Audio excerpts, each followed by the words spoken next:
ہیں، جبریل سے خوبصورت فرشتوں میں کوئی نہیں۔ جبریل نے اپنی شکل دیکھ لی ہے تو جبریل نے کہا حضور بڑے خوبصورت ہیں۔ معلوم یہ ہوا جس کے حسن کا چرچا پوری کائنات میں ہو ان کی اولادوں کا حال کیا ہوگا، ان کے بچوں کا حال کیا ہوگا۔ بات آ گئی ہے حسن کی، تھوڑی دیر سن لیجئے۔ میں یہ نہیں کہ میں وقت گزار رہا ہوں، بلکہ میں آپ یہ چاہتا ہوں آپ جائیے تو اپنے دل میں محبت رسول لے کر کے جائیے اور دل آپ کا محبت رسول سے جنگمنانے لگے، ہے نا؟ اور جب تمہارے کسی دل کے کونے میں یہ آئے کہ سرکار میری طرح شبہ ہو جائے، یا یہ ہو کہ پتہ نہیں یزید حق پر ہے یا حسین حق پر ہے، تو یہ سمجھ لیجئے کہ آپ کے اندر سے ایمان نکل رہا ہے اور بےایمانی آ رہی ہے۔ اور جب کسی دشمن اہل بیت سے اور دشمن رسول سے دوستی ہو جائے تو آپ یہ سمجھ لیجیے کہ دل خراب ہو رہا ہے، آپ یہ سمجھ لیجیے کہ دل خراب ہو رہا ہے، دل سڑنے والا ہے، دل بیکار ہونے والا ہے، سمجھنا۔ اس لیے جو ہے نہ کسی دشمن پیغمبر سے نہ کسی صلح کلی سے دوستی ہونی چاہیے اور نہ جناب علی دشمن اہل بیت سے دوستی ہونی چاہیے، نہ صدیق اکبر کے دشمنوں سے دوستی ہونی چاہیے۔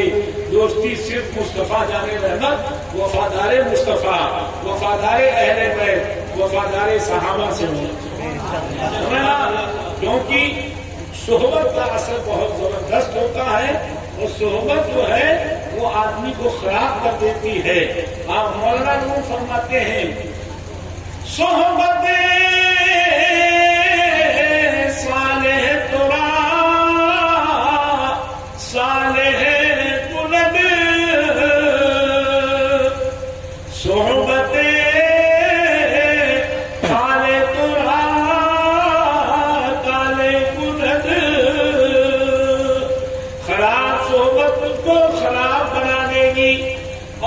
اچھی صحبت تجھے اچھا بنا دے گی۔ قرآن عظیم فرماتا ہے یا ایھا الذین آمنوا اتقوا اللہ وکونوا مع الصادقین، اے ایمان والو اللہ سے ڈرو اور سوسائٹی اپنی اچھی رکھو، سچوں کے ساتھ ہو جاؤ۔ وکونوا من الصادقین، یہ مولا علی کے لیے نازل ہوئی ہے۔ یہ کس کے لیے نازل ہوئی ہے؟ مولا علی کے لیے نازل ہوئی ہے، فاطمہ زہرا کے لیے نازل ہوئی ہے، سمجھ گیا؟ یہ مولا علی کے لیے نازل ہوئی ہے۔ ان کے توسل سے فاطمہ زہرا بھی کہیں جاتی ہیں۔ محبت کے ساتھ درود پاک پڑھیں، اللہم صل علی سیدنا مولانا محمد المعدن الجود والکرم۔ حسن کے اللہ تعالیٰ نے 100 حصے کیے، حسن کے اللہ نے کتنے حصے کیے؟ جلدی بولو، زور سے بولو، 100 حصے کیے۔ اور 100 حصے میں سے اللہ نے ایک حصہ نکالا۔ کتنا حصہ نکالا؟ ایک حصہ نکالا۔ اس ایک حصے میں سے ایک حصے کا 2 حصہ کیا، 2 حصے میں سے ایک حصے سے یوسف علیہ السلام کو اکیلے بنا دیا اور آدھے حصے میں پوری کائنات کو بنا دیا۔ آدھے حصے میں جلدی بولو، پوری کائنات کو بنا دیا۔ مولا علی کا جو قاتل تھا وہ حسن کے فریب میں پھنسا تھا، جس کی بنیاد پر مولا علی کا قتل کیا، وہ مولا علی کا دشمن نہ تھا، دشمن بعد میں ہوا جب تاما ایک عورت تھی، اس کے حسن کے فریب میں پھنسا اور اس نے یہ شرط لگائی، جب اس نے کہا کہ اے علی علی اس نے کہا کس سے؟ ابن ملجم سے۔ ابن ملجم نے کہا تم میرے ساتھ شادی کر دو، کہا ایک شرط ہے، تو بہت لمبا واقعہ ہے مگر کل سب واقعہ ہو چکا ہے، میرے ساتھ شادی کر لو۔ کہا ایسا ہے کہ 3 شرطیں ہیں، ایک تو یہ ہے کہ 3000 درہم مجھے چاہیے، اور دوسرے یہ کہ میری خدمت کے لیے ایک لونڈی چاہیے۔ کہا وہ بھی میں دے دوں گا، 3000 درہم بھی میں دے دوں گا۔ کہا تیسری شرط یہ ہے مولا علی کا قتل کرنا، اس لیے کہ انہوں نے ہمارے 12 رشتے داروں کو نہروان میں قتل کروایا ہے، لہذا جب وہ قتل کیے تم انہیں قتل کرو گے تب ہم تمہارے ساتھ شادی کریں گے، میری مہر ہے علی کی قتل۔ تو اس نے کہا یہ تو بڑا ٹیکنیکل مسئلہ ہے۔ اس سے پہلے جب مولا علی نے اس کو خبر دی تھی کہ تیری تلوار سے میں قتل کیا جاؤں گا، تو اس نے کہا تھا حضور مجھے آدھی قتل کروا دیجیے تاکہ وہ دن نہ آئے، میرے ہاتھ پیر کٹوا دیجیے تاکہ وہ دن نہ آئے۔ یوسف کر کے وہ بے ہوش ہو گیا تھا، لیکن جب وہ حسن کے داموں فریب میں پھنسا تو اس نے کہا ہم ایک بار علی پر چلا سکتے ہیں۔ اس نے تلوار لیا اور اس کو آگ میں بجھا دیا اس عورت نے، اور اس نے سیدنا مولا علی کو ایک بار جو سر پہ مارا تو وہ کٹتا ہوا یہاں تک کے آیا۔ زہر میں بجھی ہوئی تلوار تھی، مولا علی کی شہادت ہوئی۔ آپ بتاؤ آدھے حسن میں پوری دنیا بنی، اور حسن کا عالم یہ ہے کہ ایسا آدمی حسن میں پھنس گیا، سمجھے آپ ذرا غور کیجیے، آدھے حسن میں پوری دنیا بنی، آدھے حسن میں یوسف علیہ السلام بنے۔ یوسف علیہ السلام کے لیے مصر میں عورتوں نے اپنی انگلیاں کاٹ ڈالی۔ زلیخا کو جب تالا دینا شروع کیا تو زلیخا کو غصہ آیا۔ زلیخا نے اپنی سہیلیوں سے کہا جب یوسف نکلے یہ لیمو لے لو، اور جب یوسف کو میں آواز دوں آئے تو لیمو کاٹنا۔ تو اتنا زیادہ چھٹیا گئی وہ عورتیں حسن میں کہ اپنی انگلیاں کاٹ لی، اتنا مدہوش ہو گئی، انہیں ہوش نہیں رہا۔ علامہ جامی فرماتے ہیں حسن یوسف میں کٹی مصر میں انگشت زنا، سر کٹاتے ہیں میرے نام پہ مردانے عرب۔ سمجھنا، حضرت یوسف علیہ السلام آدھے حسن میں بنائے گئے، ایک حسن سے آدھے میں، اور میرے نبی 99 حسن کے پیکر بنائے گئے۔ جب 99 حسن کے پیکر بنائے گئے تو بتاؤ فاطمہ کے حسن کا عالم کیا ہوگا، حسین کے حسن کا عالم کیا ہوگا۔ حضرت سرکار سیدنا فاطمہ الزہرا رضی اللہ تعالیٰ عنہا حمل سے ہوئی، اس کنارہ وجہ النبی صلی اللہ علیہ وسلم تو میرے آقا کا چہرہ اور چمکنے لگا، بڑے خوبصورت تھے، مگر جب دیکھا کہ فاطمہ حمل سے ہے پتہ چلا تو اور زیادہ سرکار کا چہرہ چمکنے لگا۔ اور جناب علی 6 مہینے تک امام حسن اپنے ماں کی صورت میں رہے۔ کتنے مہینے تک رہے؟ جلدی بولو۔ یہ 6 مہینے تک رہے۔ 6 مہینے میں پیدا ہوئے، پتہ یہ چلا اگر کسی کے گھر میں 6 مہینے کا بچہ تندرست پیدا ہو تو عورت کو برا بھلا نہیں کہا جائے گا۔ اس لیے امام اعظم ابو حنیفہ فرماتے ہیں، ائمہ کرام فرماتے ہیں 6 مہینے میں بچہ تندرست پیدا ہو سکتا ہے۔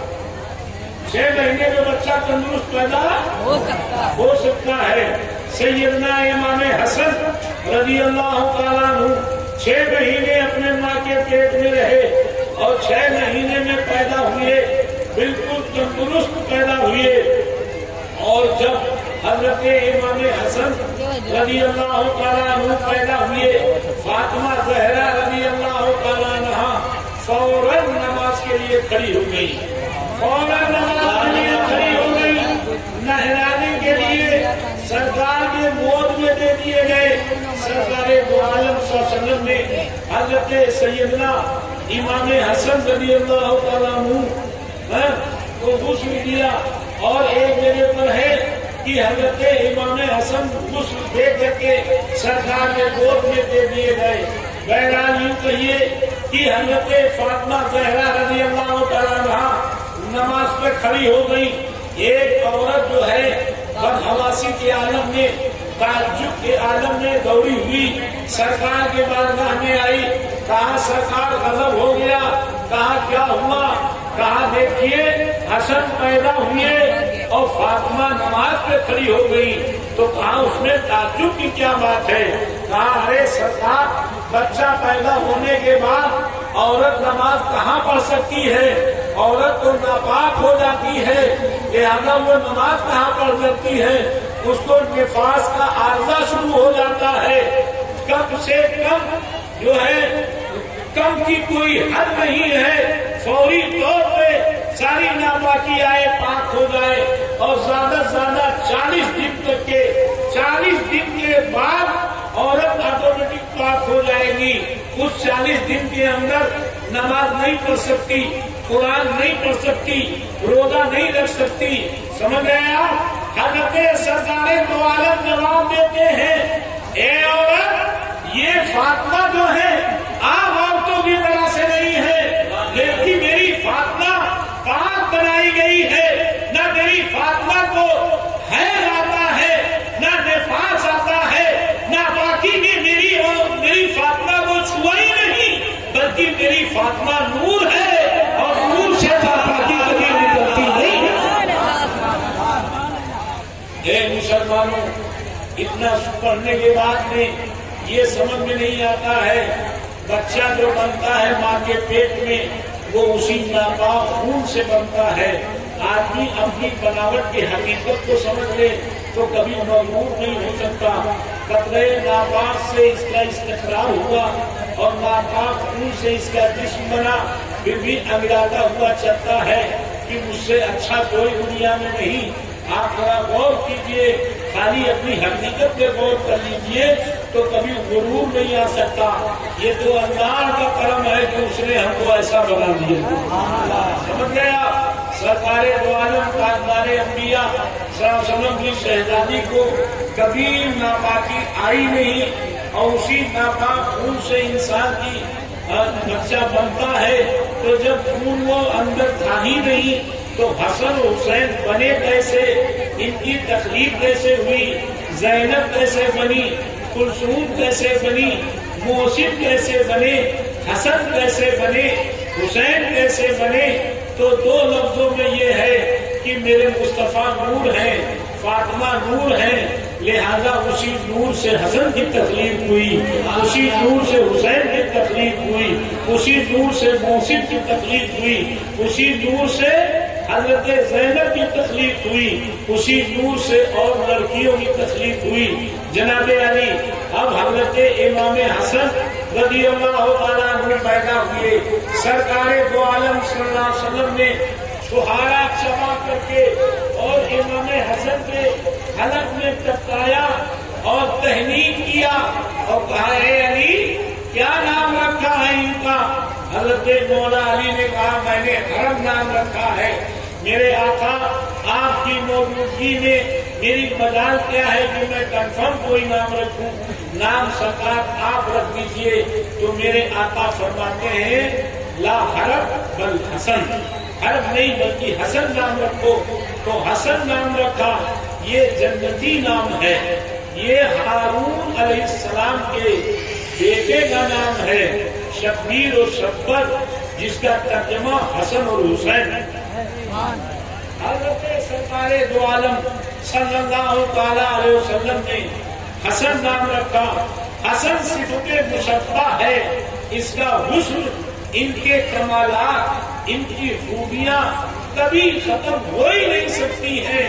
جتنے ہی زیادہ کوئی مٹانے کی کوشش کرے گا اتنے ہی ان کی بلندی بڑھتی جائے گی۔ اسلام کی فطرت میں قدرت نے لچک دی ہے، جتنا ہی دباؤ گے اتنا ہی یہ ابھرے گا۔ یہ حسن و حسین یہ اسلام کی روح ہے، یہ حسن و حسین یہ اسلام کی جان ہے، یہ حسن و حسین یہ ایمان کی جان ہے، یہ ایقان کی جان ہے۔ اللہ کے رسول صلی اللہ علیہ وسلم فرماتے ہیں، ان الحسن والحسین ہما ریحانتای من الدنیا، بے شک حسن و حسین جو ہے یہ دونوں دنیا میں دو پھول مجھے عطا کیے گئے ہیں، جب میں انہیں سنتا ہوں تو مجھے فرحت حاصل ہوتی ہے۔ سوال یہ ہے، بچہ چوما جاتا ہے،